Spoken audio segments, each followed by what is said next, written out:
कारण सदाप्रभु कहती तुम मान पक्षरे आंबे जे सकल संकल्प करियछु ताहा आंबे जाणु तुम मानकर अंतिम काल रे तुम मान भरोसा देवा निमंते से सबु अमंगलर नुहे मंगलर संकल्प अटे। नूतन वर्ष आपन को नुआ जीवन दे पारिबो नाही। नूतन वर्ष रे नूतन जीवन केवल ईश्वर दे पारिबे। नुआ वर्षर अर्थ नुआ आशीर्वाद नुहे जे पर्यंत सेठारे को नुआ समर्पण नाही। जदि ही नुआ वर्ष को आपण परमेश्वर सहित आरंभ करिथांते तेबे होई पारे गत वर्ष रे जो जंत्रणा थिला से जंत्रणा ए वर्ष न थांता। गत वर्ष रे लुह वे तो ए वर्ष रे न थांता। होई पारे परमेश्वर एही वर्ष रे आपणकर परिस्थिति को बदलाया पई चाहू नाहांती किंतु आपण को बदलाया पई चाहुछंती। होई पारे परमेश्वर आपण को आशीर्वाद करिया पई चाहुछंती किंतु आपणकर चिंताधारा सेही आशीर्वाद को अटकावछे। ईश्वर कैलेंडर अनुसार कार्य करती नहीं, से कार्य करती एक प्रस्तुत एक समर्पण हृदय को देखिकी। एही वर्ष हुए तो परमेश्वर आपन को देइछंती आपन को भांगिबा पाई नुह किंतु आपन को गढ़िबा पाई। बेले बेले परमेश्वर आशीर्वाद करिया पाई विलंब करंती नहीं किंतु आमे ही अति शीघ्र पाइबा पाई व्यस्त हेई थाउ। जदि परमेश्वर आपन को 2026 पर्यंत आनिछंती तेबे मन रे विश्वास रखंतु से आगामी मास गुड़ाक आपण को संभाळिबे।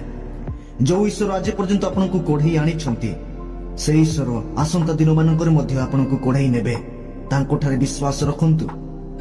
होई पारे एही वर्ष रे आपण केवल बंचिया पई जाउ नाहंते किंतु प्रचुर भाव रे एक प्रचुर आशीर्वाद पाई कि बंचिया पई जाउछंती। प्रभु यीशु वाक्य रे कहिले जो माने विश्वास करंती सेमान को पाई समस्त विषय संभव अटे।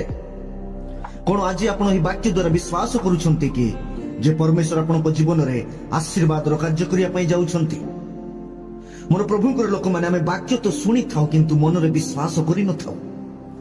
जो माने मन रे विश्वास करंती एवं तद अनुसार प्रार्थना करंती परमेश्वर सेमान को जीवन रे कार्य करिया पई इच्छुक अटंती। परमेश्वर सेमान को जीवन रे कार्य करंती किंतु जो माने केवल वाक्य सुनंती और विश्वास करंती नाही परमेश्वर कार्य करि पारंती नाही।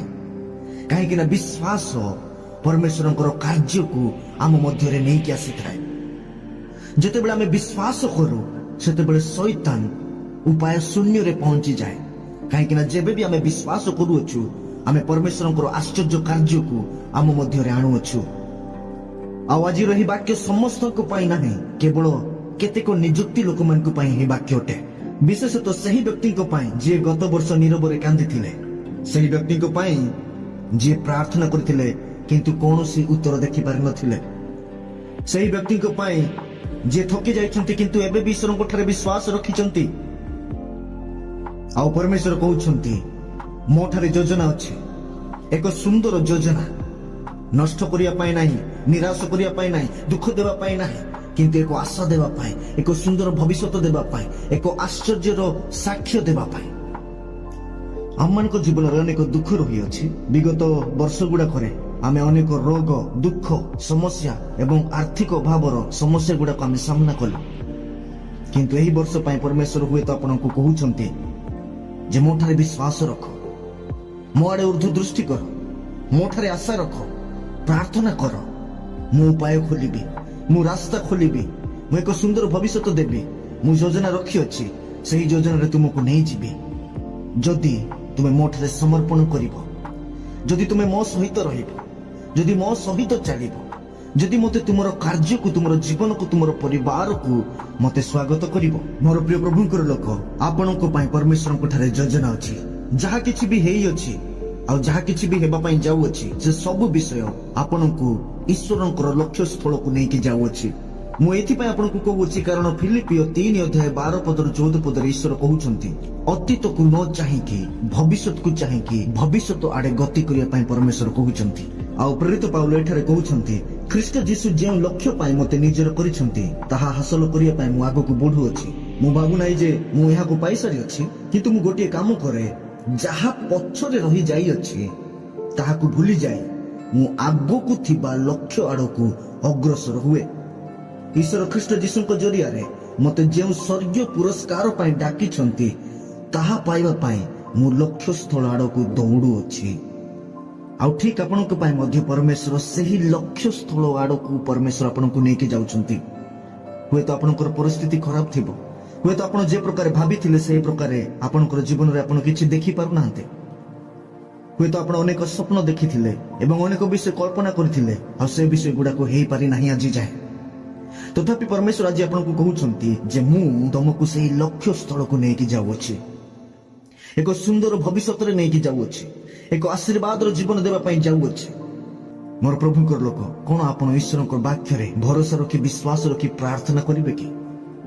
ପ୍ରତ୍ୟେକ ନୂଆ ବର୍ଷ ଆମେ କିଛି ସଂକଳ୍ପ ରଖିଥାଉ, କିଛି ଯୋଜନା ରଖିଥାଉ, ଆଉ ସେ ଅନୁସାରେ ଆମେ କାର୍ଯ୍ୟ କରିବା ପାଇଁ ଚେଷ୍ଟା କରିଥାଉ। କିନ୍ତୁ ଯେତେବେଳେ ବର୍ଷ ଆଗକୁ ବଢିଯାଏ ଆମେ ପରୀକ୍ଷା କରି ଦେଖୁ ଯେ ଆମ ଜୀବନରେ ତ କିଛି ବଦଳି ନାହିଁ। ମୋର ପ୍ରଭୁଙ୍କର ଲୋକମାନେ, ବେଳେବେଳେ ଆମେ ନିଜର ବୁଦ୍ଧିକୁ ଅତ୍ୟଧିକ ମାତ୍ରାରେ ବ୍ୟବହାର କରି ଆମେ ନିଜ ଉପରେ ଭରସା ରଖି ମୁଁ ହିଁ ସବୁ କିଛି କରିପାରିବି ବୋଲି ଭାବି ଆମେ ସବୁ କିଛି କରିବା ପାଇଁ ଚେଷ୍ଟା କରିଥାଉ, କିନ୍ତୁ ଶେଷରେ ଆମେ ହାରି ଯାଇଥାଉ। ଉତ୍ତମ ପ୍ରତିଫଳ ଆମେ ଦେଖିପାରିନଥାଉ, ଆଉ ଆମର ମନ ଭାଙ୍ଗି ଯାଇଥାଏ, ଆମେ ନିରାଶ ହେଇଯାଇଥାଉ। ଏମିତି ହେଇଥାଏ କାହିଁକି ନା ସୃଷ୍ଟିକର୍ତ୍ତାଙ୍କ ନିକଟତର ହେଇକି ଯେତେବେଳେ ଆମେ ତାଙ୍କର ସାହାଯ୍ୟ ନେଇକି ଆମେ କିଛି କାର୍ଯ୍ୟ କରିଥାଉ, ସେତେବେଳେ ସୃଷ୍ଟିକର୍ତ୍ତା ଆମକୁ ସାହାଯ୍ୟ କରନ୍ତି। ଆପଣଙ୍କର ପରିଶ୍ରମରେ ଯେତେବେଳେ ଆପଣଙ୍କର ଈଶ୍ୱରଙ୍କର ଆଶୀର୍ବାଦ ଥାଏ, ଆପଣଙ୍କର ଈଶ୍ୱରଙ୍କର ସପୋର୍ଟ ଥାଏ, ସେତେବେଳେ ଆପଣ ସେଠାରେ ଏକ ଉତ୍ତମ ପ୍ରତିଫଳ ଦେଖିପାରିବେ। ହୋଇପାରେ ବିଗତ ବର୍ଷ ଗୁଡାକରେ ଆପଣ ଆର୍ଥିକ ଅବସ୍ଥାକୁ ସଜାଡ଼ିବା ପାଇଁ ଚେଷ୍ଟା କରିଥିବେ, କିନ୍ତୁ ହେଇପାରି ନାହିଁ। ନିଜର ପରିବାରକୁ ସଜାଡ଼ିବା ପାଇଁ ଚେଷ୍ଟା କରିଥିଲେ, କିନ୍ତୁ ହେଇପାରି ନାହିଁ। ନିଜର ଭବିଷ୍ୟତକୁ ସଜାଡ଼ିବା ପାଇଁ ଚେଷ୍ଟା କରିଥିଲେ, କିନ୍ତୁ ହେଇପାରି ନାହିଁ। ମୋର ପ୍ରଭୁଙ୍କର ଲୋକମାନେ, ଯେତେବେଳେ ଆପଣ ନିଜକୁ ପରମେଶ୍ୱରଙ୍କ ହାତରେ ଦିଅନ୍ତି, ପରମେଶ୍ୱର କୁହନ୍ତି ମୁଁ ତମ ସହିତ ଅଛି, ମୋର ଉପସ୍ଥିତି ତୁମକୁ ଦଉଅଛି, ମୋର କାର୍ଯ୍ୟ ତୁମକୁ ଦଉଅଛି, ମୋର ସ୍ୱର୍ଗଦୂତ ମାନଙ୍କୁ ତୁମଠାରେ ପଠାଉଅଛି। ଆଉ ଯେତେବେଳେ ପରମେଶ୍ୱରଙ୍କର ସାହାଯ୍ୟ ଆପଣଙ୍କ ଠାରେ ଥାଏ, ଆପଣ ଆଉ ଗତ ବର୍ଷ ପରି ଏହି ବର୍ଷ ବିତେଇବେ ନାହିଁ, କିନ୍ତୁ ଏହି ବର୍ଷରେ ଆପଣ ଆଶୀର୍ବାଦର ଜୀବନ ବିତେଇବେ। ଏହି ବର୍ଷ ଆପଣଙ୍କର ବର୍ଷ, ଏହି ବର୍ଷ ଏକ ଆଶୀର୍ବାଦର ବର୍ଷ, ଏହି ବର୍ଷ ଏକ ସାକ୍ଷ୍ୟର ବର୍ଷ, ଏହି ବର୍ଷ ପରମେଶ୍ୱରଙ୍କର କାର୍ଯ୍ୟର ବର୍ଷ, ଏହି ବର୍ଷ ଅନ୍ଧକାରରୁ ବାହାରିବାର ବର୍ଷ, ଏହି ବର୍ଷ ଆର୍ଥିକ ଅବସ୍ଥାକୁ ଠିକ କରିବାର ବର୍ଷ, ଏହି ବର୍ଷ ପରିବାରକୁ ସଜାଡ଼ିବାର ବର୍ଷ, ଏହି ବର୍ଷ ଆପଣଙ୍କର ଭବିଷ୍ୟତକୁ ଗଠନ କରିବାର ବର୍ଷ, ଏହି ବର୍ଷ ପରମେଶ୍ୱରଙ୍କର କାର୍ଯ୍ୟ ଆପଣଙ୍କ ଜୀବନରେ ହେବାର ବର୍ଷ। ହୁଏତ ଏହି ବର୍ଷ ପାଇଁ ପରମେଶ୍ୱର ଆପଣଙ୍କୁ ଆଜି ଯାଏଁ ଜୀବିତ ରଖିଛନ୍ତି, ଆଉ ଏହି ବର୍ଷ ଯାଏଁ ଆପଣଙ୍କୁ ନେଇକି ଆସିଛନ୍ତି। ସେଥିପାଇଁ ମୁଁ ପ୍ରାରମ୍ଭରେ କହିଲି ଯେ ପରମେଶ୍ୱର ଯଦି ଆପଣଙ୍କୁ ଏହି ବର୍ଷ ଯାଏଁ ଆଣିଛନ୍ତି, ତେବେ ଜାଣନ୍ତୁ ପରମେଶ୍ୱରଙ୍କ ଠାରେ ଯୋଜନା ଅଛି। ଆଉ ଯଦି ଆପଣ ଏହି ବାକ୍ୟ ଶୁଣିଛନ୍ତି, ତେବେ ନିଶ୍ଚିତ ଜାଣନ୍ତୁ ଆଉ ବିଶ୍ୱାସର ସହ ଗ୍ରହଣ କରନ୍ତୁ ଯେ ପରମେଶ୍ୱରଙ୍କ ଠାରେ ଯୋଜନା ଅଛି। ଯେତେବେଳେ ଆପଣଙ୍କର ପ୍ରମୋଶନ ଅଟକି ଯାଏ, ଜାଣନ୍ତୁ ଈଶ୍ୱରଙ୍କ ଠାରେ ଯୋଜନା ଅଛି। ଯେତେବେଳେ ବିବାହ ପ୍ରସ୍ତାବ ଭାଙ୍ଗିଯାଏ, ଜାଣନ୍ତୁ ଈଶ୍ୱରଙ୍କ ଠାରେ ଯୋଜନା ଅଛି। ଯେତେବେଳେ ବ୍ୟବସାୟରେ କ୍ଷତି ହୁଏ, ସେତେବେଳେ ଜାଣନ୍ତୁ ଈଶ୍ୱରଙ୍କ ଠାରେ ଯୋଜନା ଅଛି। ଯେତେବେଳେ ଲୋକମାନେ ଆପଣଙ୍କୁ କହୁଛନ୍ତି ଯେ ତୁମ ଦ୍ୱାରା କିଛି ହେଇପାରିବ ନାହିଁ, ସେତେବେଳେ ବି ଜାଣନ୍ତୁ ଈଶ୍ୱରଙ୍କ ଠାରେ ଯୋଜନା ଅଛି। ନୂଆ ବର୍ଷର ଆଶୀର୍ବାଦର ଅର୍ଥ ଏହା ନୁହେଁ ଯେ ନୂଆ ବର୍ଷରେ ଆପଣଙ୍କ ଠାରେ କୌଣସି ସମସ୍ୟା ଆସିବ ନାହିଁ। ନୂଆ ବର୍ଷର ଆଶୀର୍ବାଦର ଅର୍ଥ ଏହା ହେଉଛି ଯେ ପରମେଶ୍ୱର ଆପଣଙ୍କର ସମସ୍ତ ସମସ୍ୟାରେ ଆପଣଙ୍କ ସହିତ ରହିବେ। ସେ ସମସ୍ୟାକୁ ପରିବର୍ତ୍ତନ କରିବେ ଆପଣଙ୍କ ଜୀବନରେ ଏକ ଆଶୀର୍ବାଦର କାର୍ଯ୍ୟ ହେବା ପାଇଁ।